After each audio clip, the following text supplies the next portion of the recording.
Hey guys, in today's video I am going to decorate my powder room for Christmas.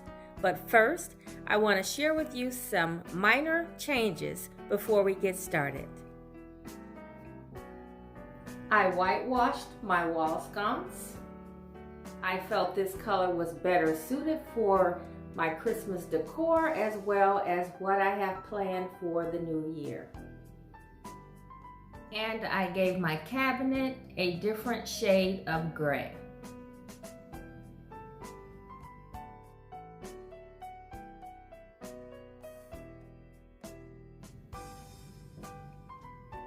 Okay, so now let's talk about some of the items that I will be putting in the powder room. You can kind of get an overall feel of what my color palette is going to be.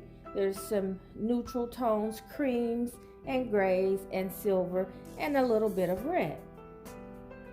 So this is my soap dispenser, and I purchased this a while ago from Home Goods, TJ Maxx, I'm sorry. I'm not going to go into detail about every item and where I got it from, but I just wanted you to see the overall color palette, and then we'll start to decorate. This I did want to point out, I picked up at TJ Maxx probably the same year that I got that soap dispenser.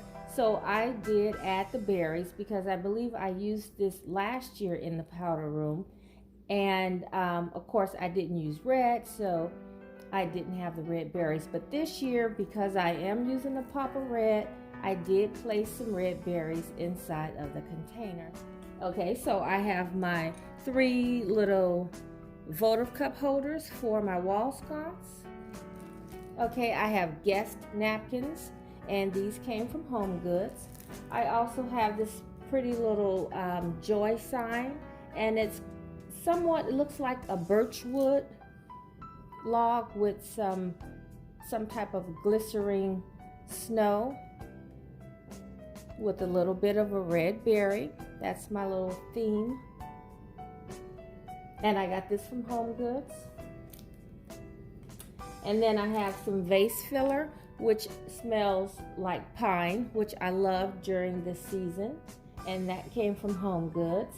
I got a set of hand towels, and there's 2 in this pack. This came from Home Goods, and they were $12.99. Okay, and then I have this tree that came from Target last year. Okay, so I have this candle from Ross. And then this will be the candlestick that I will place the candle on top of. So let's go ahead and jump right on into decorating, guys.